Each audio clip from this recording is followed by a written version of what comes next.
Hey guys, so in this tutorial I will show you how you can develop dynamic, powerful spins. What are the basic kind of ingredients that we actually need to understand and train to develop power in our spins. So what do you need to create a powerful spins is force, controlled motion.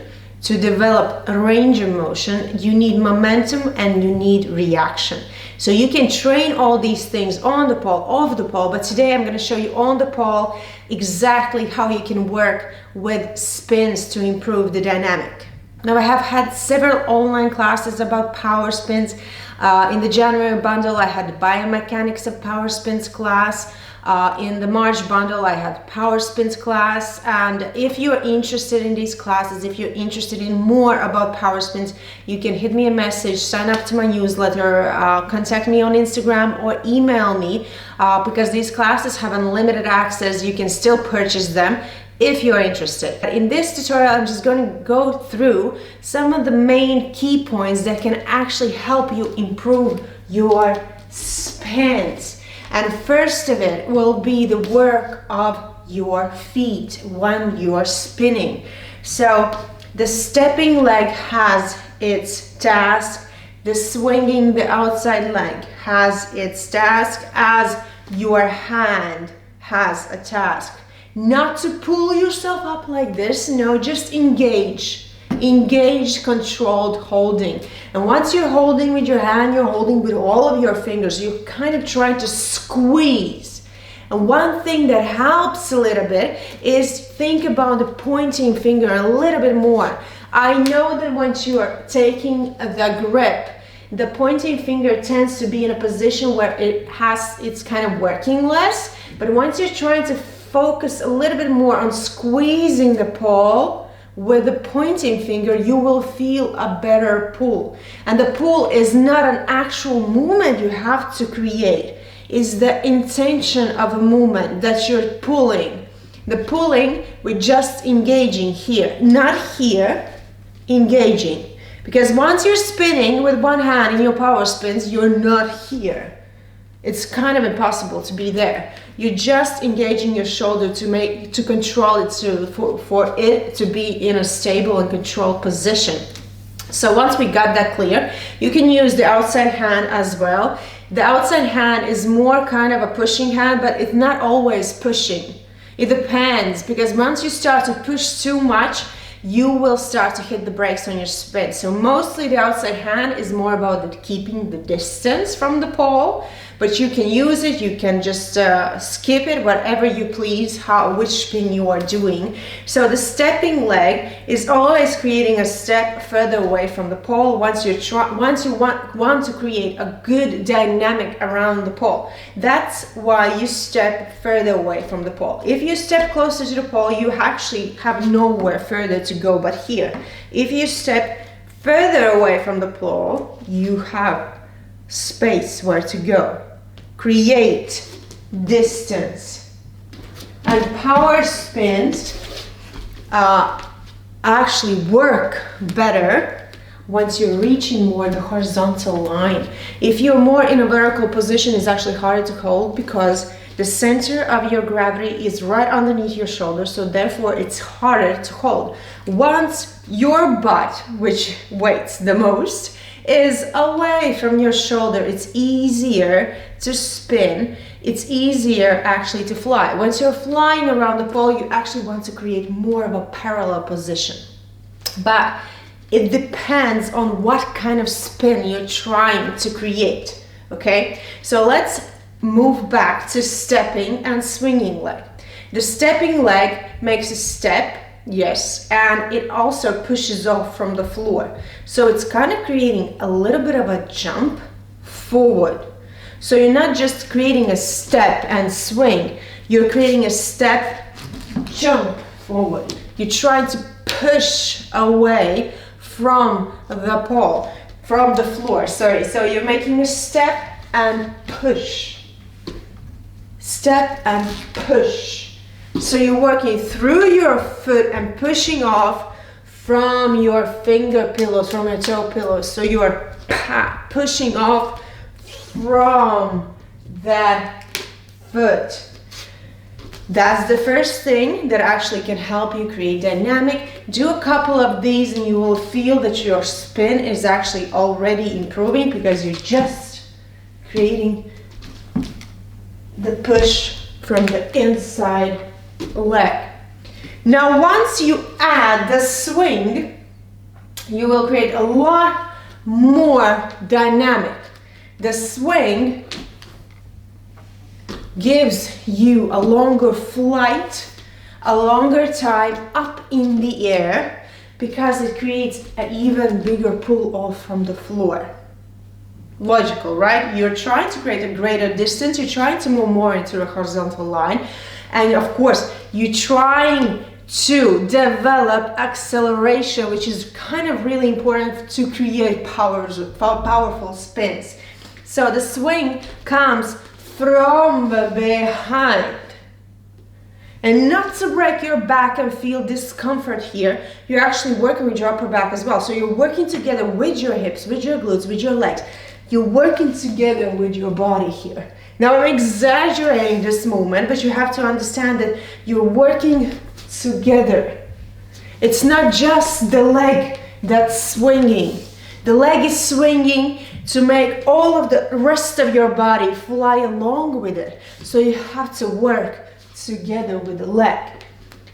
So try to make a few steps, push, swing from behind around the pole, and you will see that it actually gives a lot of acceleration, a lot of power to it.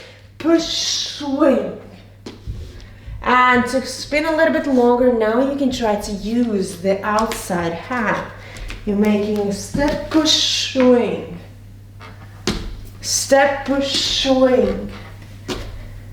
I'm trying to move along with my leg. Step, push, swing to create a greater spin. Next exercise I usually give to my students to understand how to work with the swinging leg. So you're making a step without the spinning for now, okay? You're just making a step and you're creating boom and round. Lift off, step, around. I'm moving a little bit on my toe here just to lift up the leg higher. So you can stay on your full feet. Boom, back. Switching and step from behind, around and up. Step from behind, around and up. And this is what I was talking about before, the full range of motion. To make ourselves fly. You want all of this to fly, so you have to actually work for it. You have to actually feel the swing and push at the same time. Swing and push at the same time. And how you can develop it is try to run around the pole for a while. So once you're creating a step swing, land on that swinging leg and make the next step right away. Step, push, swing. Land as step, push, swing. Each time you're just regripping your hand a little bit higher so it's not too low, so you're still in control. And try to feel how you're starting to develop your acceleration right before you take off and let yourself fly. So a couple of runs and let yourself fly. So step, push, swing, fly. Okay, you can change the hands. Step, push, swing, and fly. Yes. And the running around the pole dynamic creates the dynamic of your spin. So the running helps if you're trying to create really powerful spin. Therefore, the running actually helps you to build up to that acceleration moment where you explode and fly, okay? So therefore, when you run, if you want to do a spin, for example, cup grip spins like Chinese Phoenix, okay? It's kind of a parallel spin because you're flying into a cup grip and regripping the hand and then going up into your handspring position. That is more of a parallel wave spin. So the waves are more parallel, so therefore your running should be more parallel as well. So if you want to go to more parallel spin, you will not go up, up, and then fly here. Because you can see I'm flying like this too much, too high and too low, too high and too low. So if you want to create a spin that is pulling you away from the pole and you actually want to be more or less in a parallel line, you have to run like that around the pole as well. So that means each pole is trying to push you away, pull you away from the pole. So you're trying to run more parallel, away, away, and fly.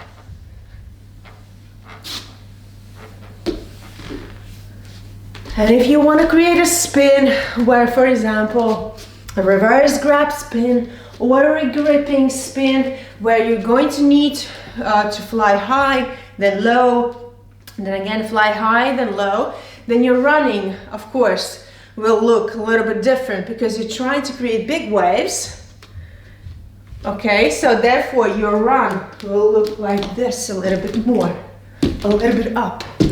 So the footwork works a little bit differently depending on what kind of spin you're creating. So if you're trying to spin in more parallel waves, your footwork will more be a push forward, and the swinging leg will be this leg that's swinging to pull you away, to pull you away. So if you want to create high waves, your stepping leg, the pushing leg, now is creating more of a jump up a little bit, like it's jumping a little bit up, connected with the same kind of swing. So you kind of a little bit up, a little bit up, and re-grip, or whatever you're planning to do afterwards. So this technique actually helps a lot in each spin.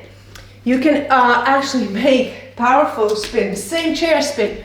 It's kind of a basic spin. Everyone's used to the chair spin look like this. But why does it have to always look like this when you can actually make your chair spin look like this? Why not? Less this, more this. So I suggest you start with simple spins. Apply this technique to simple kind of spins that you feel comfortable with. Either it's a chair spin, either it's a maybe fireman spin.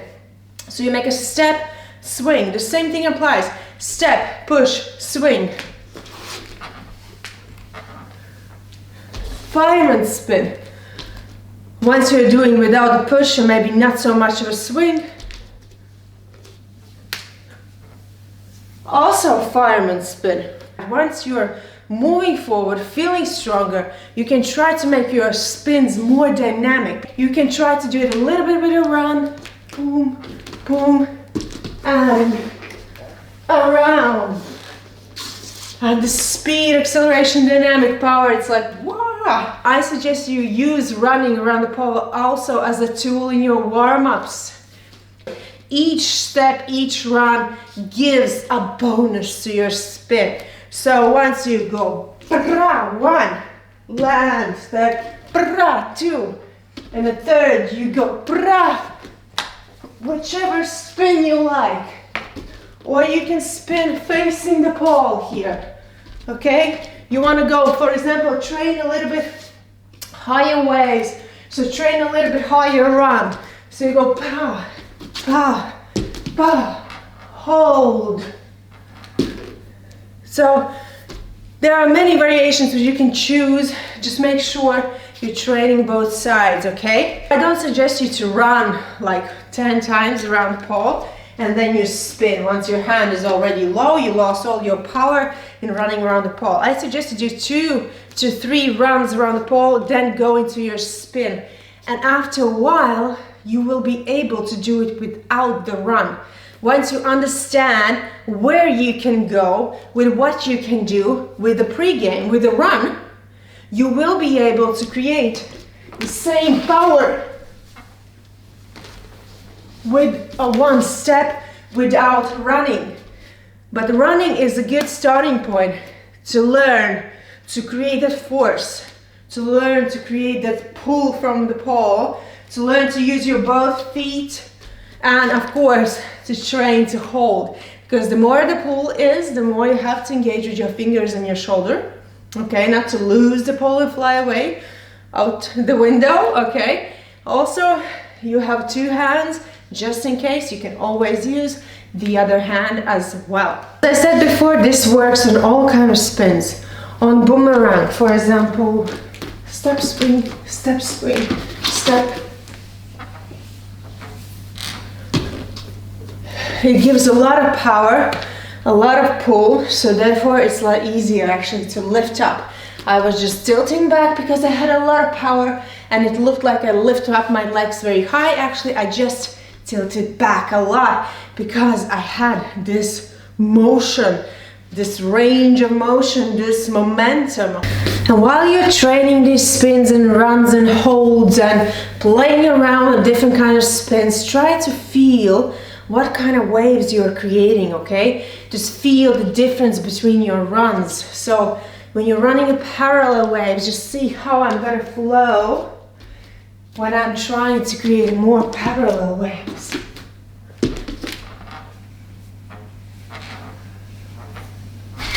You saw that, right? And when you're trying to create more bigger waves with higher lows, the highs and lows, your run moves a little bit more up.